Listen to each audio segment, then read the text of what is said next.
the Northwest Weather Podcast from Fox 13 Seattle.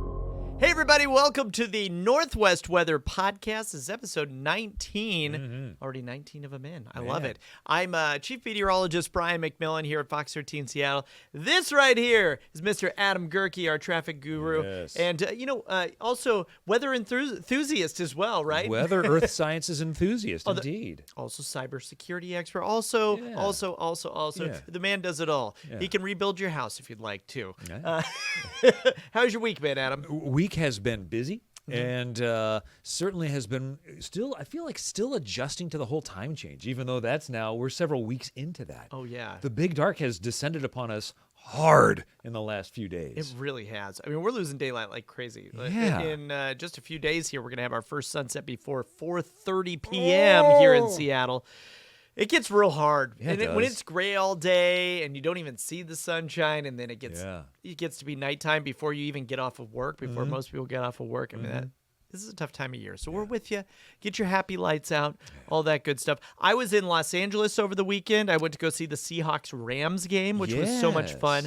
And the weather was terrible. Oh. Except for game day. Game day, it was cloudy, but the Friday and the day after, it just dumped rain. So it felt like we brought it all down there. Is unbelievable. I mean, we expect Southern California to be like sunshine and palm trees, and instead it was lahars and whatever else that they might have. They had mudslides. It was all over the news. It rained, it rained not much, but it was a lot for them. It was a lot for them. Sure. But for us, it wasn't as much. And it was the top story in the news. I mean, they had mudslides in places and all that good stuff. So, it was like, wow. All right. Let's get to our local headlines because, Adam, today is the anniversary, I guess yesterday and today. Yes. The 1 year anniversary, if you want to call it an anniversary, of the Bomb Cyclone. It dropped a bomb on us. It sure did. And that was over the course of kind of a couple of days, but it really, really hit now I get to get my graphics It was going. the evening of, it was like the evening of the 18th into the 19th, and then really we wake up on the morning of the 20th, and that's when everybody like really sees the destruction and all of that. So let's talk a little bit about what that was, what happened, how strong the winds were, and why it impacted us so much. Okay, so basically, the bomb cyclone is when we talk about bomb cyclones, it's kind of a fancy word for bombogenesis. Okay, and that's when we see the center of low pressure decrease and drop really fast. Our definition, it drops 24 millibars in 24 hours, okay? And that just means a rapidly intensifying, strengthening storm system. Pressure drop's got a hold on you. Exactly, yeah. Okay. And with that sharp drop in atmospheric pressure, that adds to its power, okay? And it was offshore, so what we were getting as the atmosphere tries to even itself out, typically areas of high pressure, the wind moves from high pressure to low pressure, right? So we're getting these offshore winds or kind of southeasterly to easterly winds. And it really impacted areas that may not normally get hit, right? Yeah. So usually when areas that normally get hit are the coast, okay? The North Sound, kind of more exposed areas. Yeah. But because these winds were coming in from the east or kind of southeast, it really impacted the Cascade foothills. Yeah, and King County. Well, And actually, King County. because as I recall, I remember seeing the PSC outage maps. Yes. Showing everything from, I feel like, Orting all the way up through King and getting up into King County, into the, like you say, the Cascade foothills, and then up into even almost it just followed along the whole line up there all the way up into Snohomish County too for an extent. So and really, it was like, brutal. the 405 corridor, you talk about like Redmond and Kirkland and even up into Woodinville and Bothell and I feel those like areas. The Miramont neighborhood, as I recall, there were people who were out of power for weeks leading up to that or leading after that. It was a long time for some folks, and 700,000 homes and businesses lost power. We knew it would be a lot, but that is a lot, and the most certainly since I've been here. On top of that, hundreds of homes were damaged. Okay, this was coming at a time of year where there was still some leaves on the trees and all that stuff, and these trees were not necessarily tested from that direction, right? Not that with that kind of wind. Foothills were the hardest hit. There were 400 miles of downed power lines. And some of our peak gusts, have those here, Okay, so Sunrise at Mount Rainier National Park had a 77-mile-an-hour gust. Enumclaw, this was kind of the big one here. Right, Enumclaw had a Enumclaw. 74-mile-an-hour gust. Federal Way hit 60 miles an hour.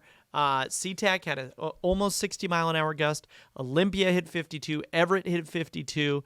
And even offshore, we had a 101-mile-an-hour gust off the coast of Vancouver Island That's out the in one I'm Bowie. remembering. I remember something getting into triple digits there. Yeah, So, yeah. So it was a very powerful storm. It did a heck of a lot of damage, and even still, a year later, there are still folks trying to rebuild and recover from this. So, they're waiting on federal government to help out with disaster loans and stuff. Yeah. That recently was not granted, so now these folks are kind of up to figuring out how they can rebuild in other ways. So this was a big storm, and it will be remembered, I think, for a very long time. Right. And what blew my mind from this was people in Ballard, their lights flickered, and that was it. Yeah. Where the rest of us on the east side were just getting pummeled. I mean, it really felt selective in a weird way. It did. So we lost our power at my house for about 3.5 days, I remember, and we had to pitch everything that was in the fridge because you get to a certain point there, and you're not saving any of that stuff. yeah, handy little tip on that too. If you wanted to try this, you take a Tupperware dish or a dish, fill it with water, freeze it. You stick a penny on top of that chunk of ice. Okay. And you keep that in your freezer as something that you just keep in the freezer. If you have a power outage, and it's whether or not did your food thaw out or not. If after the whole power outage has come and gone, you take out that dish, you look where the penny is located. If the penny is still sitting on a chunk of ice, your food's most likely okay. If it's at the bottom of the dish, that means everything melted, the penny fell, and it refroze, and everything's got to go. I love that. Yeah. I love it. That's a good tip. The penny trick. I love the penny trick. So yes, 1 year ago that happened. This year we've had a couple of minor windstorms. Nothing too terrible yet. Okay, we'll see how things go as we move forward with the rest of our fall and winter. Let's get into some other news, and we'll talk about how we're doing so far in November, as we always do. Yesterday it was our first below average temperature day in almost 2 weeks. It has been a warm November, the 7th warmest up to this point on record. Those records go back all the way to 1945. So, we had a lot of above average days, nothing super warm, but hey, we did get that 63-degree day about a week and a half ago. As far as rain goes, we are tracking nicely, about 4.5 inches, so we're running ahead of the game.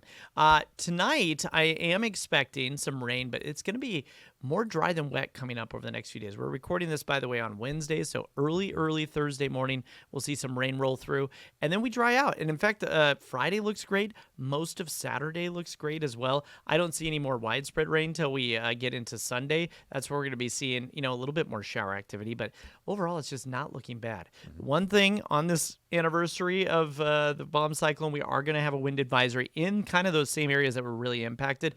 Winds aren't going to be anywhere close to as strong. This is just like low-level advisory level. So we're talking 40 to 45-mile-an-hour gusts in the usual locations impacted by those easterly Cascade Gap winds. North Bend, Enumclaw, Maple Valley, Snoqualmie, Pine Lake, Miramont, those spots. So something to consider here between basically 10 o'clock Wednesday morning to 10 o'clock Wednesday night. All right. And so coming up here over the next 7 days, you know what? Very average temperatures, low 50s to mid 50s. We'll see a few showers popping up Saturday and into Sunday, but nothing too bad, Adam. It actually looks pretty darn decent. Liking it. All right. Yeah. So that is your weather. Let's take a peek here at our city of the week now. Yeah. And well, we don't have the bell. It's right Ding, over ding. there. Oh, do it's you want to just grab out of it? reach. Do you want to grab it? Or is it weird to go off camera? Well, Okay. We'll leave it for now. We're going to, but we'll make the sound. Yeah. What's going to happen is that Adam is going to give me clues. I'm going to try and guess the city. Yes. And this is a fun game to play. Right. You can guess at home and try and do it before me. And this becomes sort of a telepathic experiment for both of us. Yes. If it's sort of like a government experiment. We're trying to do remote viewing here. If you can see the other side of my paper, then we're in good shape. Bring it on. So this week's city, probably not actually, in fact, a city, but it does fall into an unincorporated community in Whatcom County. It was particularly relevant last week when we saw a closure of State Route 20, the North Cascades Highway. Okay. All right. This area does not have a post office and was originally known by settlers originally in the area as Cedar Bar. Seattle City Light would eventually create this town in efforts of a dam that was in the area. Elevation? I do know it, but I think I think I know it. I got it after your first clue. Oh, did actually. you really? I did. No, I'm Yeah. proud of myself. I think. All right. Can I say it? Let it rip. Glacier. Close. No! But not it. No, dang No. it. Okay, I No, thought no. it was. Oh shoot. We have to get Okay. more evil than that. So the elevation is 891 feet. Oh. This is a transitional maritime Mediterranean climate in this area. Okay. State Route 20 was important to this because last week we had a closure of State Route 20. We didn't get a chance to record last week because we got pulled in different directions. But State Route 20 was closed because of weather conditions and snow-like conditions, and they closed the roadway right near this location all the way out to the Silver Star Gate, and then they reopened on Monday after the weekend's cleanup. Okay. Do you have any guesses as to this point? Oh my gosh, Adam! Now There is see, I thought for there's sure. a giant lake that also bears the same name. Giant Lake. Okay. See, I've not spent too much time up in this because area, it's Whatcom so. County. I know, and this is a reach. This was a reach. It is, you might say, very devilish that I'm giving you this clue here. Devil's Lake. Devil's. Keep going. What would be another great term of a lake in Whatcom County that has to do with something very devilish?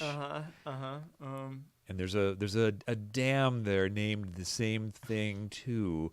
Oh, no. I knew this. Oh, I knew this might happen. I knew this might happen. All right, give it to me. I failed. This You was got- the first one. What would be another word for the devil? Satan. Keep going in another language. In another language. Specifically Spanish. What is the word for devil in Spanish? I don't know why I'm having so It's much not trouble. El Chupacabra. No, it is not. Diablo. Yeah! Diablo. There it is. Okay. Oh, the my gears are gosh. smoking. The wheels are turning. Wow. We were talking about sleep deprivation Diablo too. Lake. Diablo Lake. In the town of Diablo. At the top there. There's a town of Diablo. The town of Okay, Diablo. I did not It's know a that. small little. It was a basically I want to say a government town, but it was a small town created by Seattle City Light to maintain the dam at Diablo, Wow. Lake Diablo. Also, fantastic camping out there, and great stargazing because it's a dark sky. I've heard amazing things. I have done the hike up there a long time ago. Did the hike Yeah. with the wildflowers and all that stuff, which is Yeah. absolutely incredible.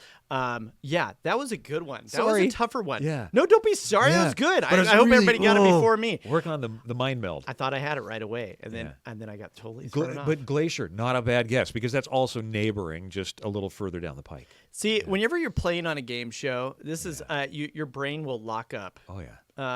Sometimes, and so when you, oh my gosh. Well, there you go. Thank you, Adam. That was good. Yes, enjoy this dry stretch. We're gonna talk next week about Thanksgiving travel and all of that stuff. So that's gonna be a big one for us.